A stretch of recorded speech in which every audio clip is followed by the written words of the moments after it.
What is going on, beautiful people? David Lyon here, founder of Evolving Men and Embodied Creators. And so in this video, I want to talk about how you can learn to take embodied action, meaning how you can stay connected to your body while you're doing things that matters, while you progress in your work, and how you can avoid burning yourself out. And this video is inspired by a question that I got from a man who said, I tend to get inspired, do a lot of stuff, and then at some point I just crash and I get sick, and then it takes me a long time to recover. And so I can relate to this a lot, and especially in my first years of self-employment, this was a big struggle for me. And so I'll just share what has helped me to come from a more relaxed, grounded place when it comes to doing stuff and making a difference. So the first thing is, it helps a lot to embrace that you and I and everyone else has cycles of energy, but also of inspiration on smaller and larger scale, so that no one actually produces the same amount of work every day. No one is inspired every day in the same way. There are times when I feel super inspired to do stuff and I may do a lot, and there are times where I don't feel inspired and I actually feel like just resting and doing nothing, and then I do that. So I feel like through our education system and maybe other ways, we kind of put this expectation onto ourselves that we always have to be able to produce, and that if we don't, there's something wrong with us. And I say no, we just all have different cycles, and the more that we learn to live according to them rather than fighting against them, the more stuff you will actually get done in a more relaxed way.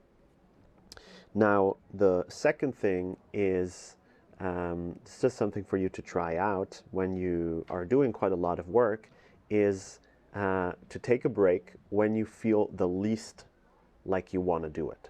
And I'll explain to you why that can be really helpful. So in my understanding and in my experience, when we take action in the outside world, so we interact with the world in some way, stress will accumulate in our body. And that's okay. There's nothing wrong with that. There are just times when you have your full focus on your inner life and you notice every little motion that's happening, and sometimes you're a bit more in the outside world. But as the stress accumulates, it will feel harder and harder or more uncomfortable to slow down and notice it. So it's like a wheel that just starts spinning, and it goes faster and faster and faster, and you don't want to slow it down until your body has to pull the emergency brake and make you feel sick or something, so that you finally stop. So that's why it can be really helpful to take a break when you feel the least like you want to take a break. And what often happens for me is that first, I'm hating it, I don't want it, and then I start becoming aware of how much stress and tension has accumulated in my body.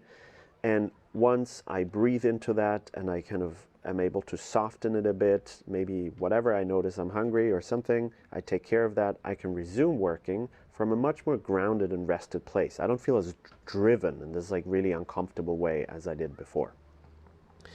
And then the last thing that I'll share with you is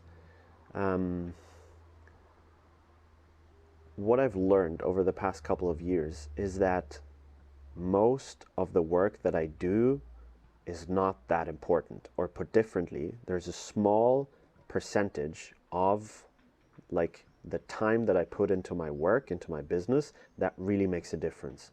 And everything else is quite irrelevant. You can look up the Pareto Principle that talks about this, that a small percentage makes up for a large percentage of something else. So say 20% of my work makes up for 80% of the results that I get. And some people even put it into more extreme terms, 1% of the work makes up 99% of the results. And so all that is to say is chill out. You probably need to do a lot less than you think, and the more rested that you are, the more you will notice the things that really move the needle, the things that really make a difference. And again, that's not that much. Like, effectively, I don't work very much per week, but I've become better at noticing what really needs to be done to make a difference. And so I have been doing less of the stuff that just doesn't make a difference for my business. And so how that looks like in your life, well, I don't know. That can be maybe writing posts on social media that actually, don't get you any new clients. That may be checking your emails. That may be responding to emails for a really long time. That may be whatever it is, right? So it basically, what it takes for you to notice what makes a difference and what doesn't is to be a bit more calm and rested. And so it takes a kind of leap to trust yourself in it's okay to take care of my need for rest and recovery. And that can feel really scary at first because thoughts can come up like, but what if I just never feel motivated to do work again? Like, what if this is like giving in to some kind of bad or dark desire inside of me, and then I will just never feel motivated again to work? So it's really scary to trust yourself in this way. And I can tell you from my experience, everything in my life has improved since I've allowed myself to rest more. Like, the quality of my coaching work has massively improved. The sense of time and spaciousness that I have in my life and the results in my business have actually gotten better. So it's a risk worth taking in my experience. All right. If you have any questions about any of these or would like me to go deeper into any of them, let me know in the comments. And as always, you're seen, you're loved, you're appreciated. Keep evolving, and I'll talk to you soon. Peace.